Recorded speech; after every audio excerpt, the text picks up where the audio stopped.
صاحب trial court کو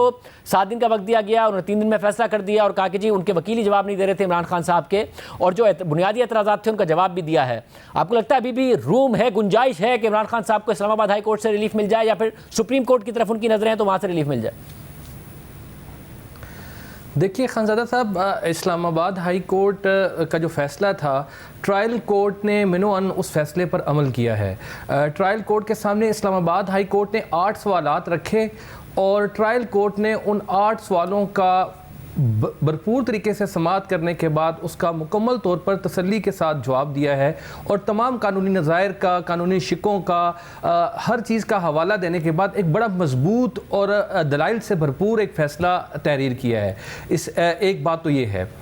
دوسرا یہ ہے اس میں کہ اسلام آباد ہائی کورٹ نے جو ڈائریکشن دی تھی وہ 7 دن کے اندر فیصلہ کرنے کی تھی، اور ٹرائل کورٹ نے جو بنیادی ذمہ داری اس کی تھی وہ یہ تھی کہ عمران خان صاحب کے وکلاء کو اپرچونٹی آف ہیئرنگ دے۔ یہ جو اپرچونٹی آف ہیئرنگ ہے وہ عدالت نے مکمل طور پر ان کو دی ہے۔ پہلے ایک دن تاریخ بھی دی، اور دوسرے دن بھی عدالت نے لکھا جس دن فیصلہ کیا گیا ہے اس دن ان کے وکیل گوہر صاحب عدالت میں موجود تھے، اور وہ عدالت نے لکھا ہے کہ ان کے وکلاء کی ٹیم میں سے ایک وکیل ہیں وہ، اور یقیناً جب وہ کوئی وکیل عدالت میں موجود ہو اور انہوں نے چوز کیا کہ انہوں نے آپٹ کیا کہ وہ آرگو پہلے نہیں کریں گے، بعد میں آرگو کریں گے، حالانکہ اس کی روایت بھی نہیں ہے، لیکن انہوں نے اس کے بعد عدالت نے یہ موقع بھی ان کو دیا، اور بعد میں بھی انہوں نے آرگو نہیں کیا، عدالت کے سامنے اپنے دلائل پیش نہیں کیے۔ تو اس کا مطلب یہ ہے کہ عدالت کے پاس جو بنیادی طور پر اس کی ذمہ داری بنتی تھی کہ ان کو سماعت کا حق دیا جائے، وہ عدالت نے کافی اور شافی ان کو دیا ہے۔ لیکن اگر ایک سائل جو ہے وہ اپنے اس حق کو استعمال ہی نہ کرنا چاہے اور اسلام آباد ہائی کورٹ میں جائے گا، اب وہ جن 2 گراؤنڈز پر عدالت میں جانا چاہتے ہیں، میرا خیال ہے کہ قانونی طور پر یہ عمران خان صاحب کے اب حق میں یہ چیزیں نہیں آ سکتی۔ دیکھیے یہ جو درخواست ہے عمران خان صاحب کی مینٹینیبلٹی کے حوالے سے، یہ بنیادی طور پر خضر صاحب اسے ہم فوجداری قانون کے اصطلاح میں کہتے ہیں کویشمنٹ آف پروسیڈنگ کی درخواست۔ اچھا، کویشمنٹ آف پروسیڈنگز کی جو درخواست ہوا کرتی ہے وہ 3 بنیادی نکات پر مشتمل کسی ایک نقطے پر ہو سکتی ہے، یا تو صریحاً میلا فائڈی ہو یا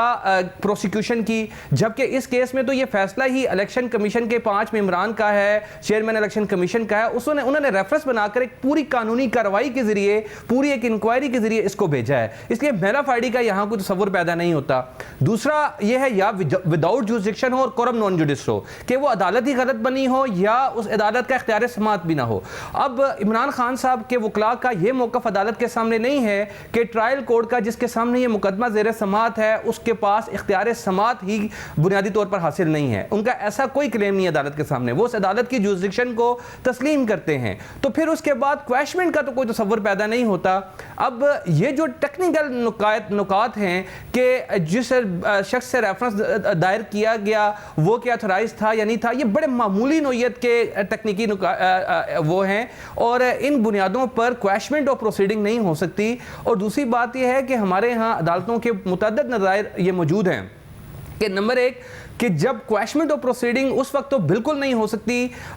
جب ایک کرمنل چارج جو ہے عدالت جو ہے فرد جرم کسی ملزم پر عائد کر دے۔ اب عدالت نے جو ہے وہ فرد جرم عمران خان صاحب پر عائد کر رکھی ہے، اب اس فرد جرم کا جو ہے وہ اس کی بنیاد پر شہادت آنی ہے۔ ہاں، عمران خان صاحب کے پاس ایک موقع ضرور ہے، اور وہ یہ ہے کہ سرسری طور پر مجھے اس کیس سے بری کیا جائے، بریت کی درخواست دینے کا، جسے ہم قانون کی زبان میں کہتے ہیں 265 کی درخواست۔ اب 265 کے CRPC کے تحت ضابطہ فوجداری کے تحت اگر وہ کوئی نئی درخواست داخل کرتے ہیں تو ان کو بتانا پڑے گا عدالت کو کہ مجھے کن بنیادوں پر بری کیا جائے اس مقدمے سے، اور یہ مقدمہ کس طرح شہادت کے بغیر ہے۔ تو اس کے علاوہ تو عمران خان صاحب کے پاس اسلام آباد ہائی کورٹ نے پہلے یہ مقدمہ واپس بھیجا تھا ٹرائل کورٹ کے پاس، جس نے یہ فیصلہ دیا ہے، اور اسے واپس انہوں نے اسلام آباد ہائی کورٹ میں چیلنج کیا ہے، مگر جو بھیجا تھا ٹرائل کورٹ کے پاس اس کو بھی انہوں نے سپریم کورٹ میں چیلنج کیا ہوا ہے اسلام آباد ہائی کورٹ کے فیصلے کو۔ تو کیا سپریم کورٹ سے کوئی ریلیف انہیں فوری طور پر مل سکتا ہے؟ نمبر لگ گیا ہے، ظاہر سماعت نہیں مقرر ہوئی ہے۔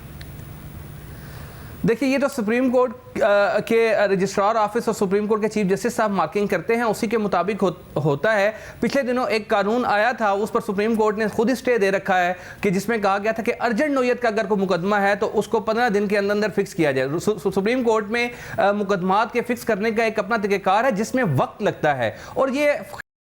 خانزادہ صاحب یہ کوئی اپیل نہیں ہے کہ جس پر اسٹے کے لیے یہ لیو ٹو اپیل ہے، یعنی عدالت کا ایک فیصلہ ہے اور اس کے خلاف لیو ٹو اپیل ہے. ابھی تو ان کو اپیل کے لیے عدالت سے لیو، اس کی پرمیشن اور اجازت حاصل کرنی ہے سپریم کورٹ سے. تو یہ ایک لمبا پروسیس ہے اور سپریم کورٹ کے متعدد نظائر اس پر. تو لا ہمارا پاکستان کا کلیئر ہے کہ جب چارج فریم ہو جائے تو اس کے بعد کرمنل پروسیڈنگ کو اسٹے نہیں کیا جاتا، شہادت کا عمل روکا نہیں جاتا، شہادت کا عمل جاری رہتا ہے. اور کرمنل پروسیڈنگ کو عدالتوں نے ہمیشہ اس چیز کو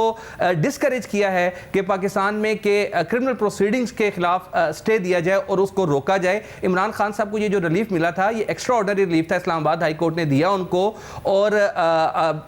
چارج فریم ہونے کے بعد بھی ان کو ملا. تو اب یقیناً جب انہوں نے اس موقع کو استعمال نہیں کیا، اپنے اس موقع کو عمران خان صاحب نے گوا دیا. ایک طرف یہ کہا کہ اسلام آباد ہائی کورٹ کا فیصلہ غلط ہے اور اس کو سپریم کورٹ میں چیلنج کر دیا، اور اب دیکھیے حالات کی سطح ظریفی کے اسی عدالت کے پاس عمران خان صاحب دوبارہ آئے ہیں یہ کہنے کے لیے کہ آپ کے فیصلے پر ٹرائل کورٹ نے عمل نہیں کیا. یعنی جس فیصلے کو وہ پہلے سے کہتے ہیں کہ وہ مکمل طور پر غلط ہے، اور اس کو غلط فیصلے کو اب وہ اسی کورٹ کے سامنے آ کے یہ کہہ رہے ہیں کہ اس فیصلے پر عمل درآمد جو ہے وہ درست طریقے سے نہیں کیا گیا، جو کہ میرا خیال ہے اب حالات اور واقعات جو اس آرڈر میں لکھ دیے گئے ہیں ان کے مطابق مجھے نہیں لگتا کہ کوئی ایکسٹرا آرڈنری کوئی ایسی غلطی ہے جو ٹرائل کورٹ نے کی ہے اور جس کو اب ٹرائل میں دیکھا نہیں جا سکتا. تو اسلام آباد ہائی کورٹ اس میں اس کی مداخلت ضروری ہو. میرا خیال ہے فوجداری قانون میں اور عدالتوں کے نظائر کی روشنی میں مجھے لگتا یہ ہے کہ یہاں اب اسلام آباد ہائی کورٹ میں کل ان کو انتہائی مشکل پیش آئے گی کسی قسم کا حکم امتناعی حاصل کرنے میں.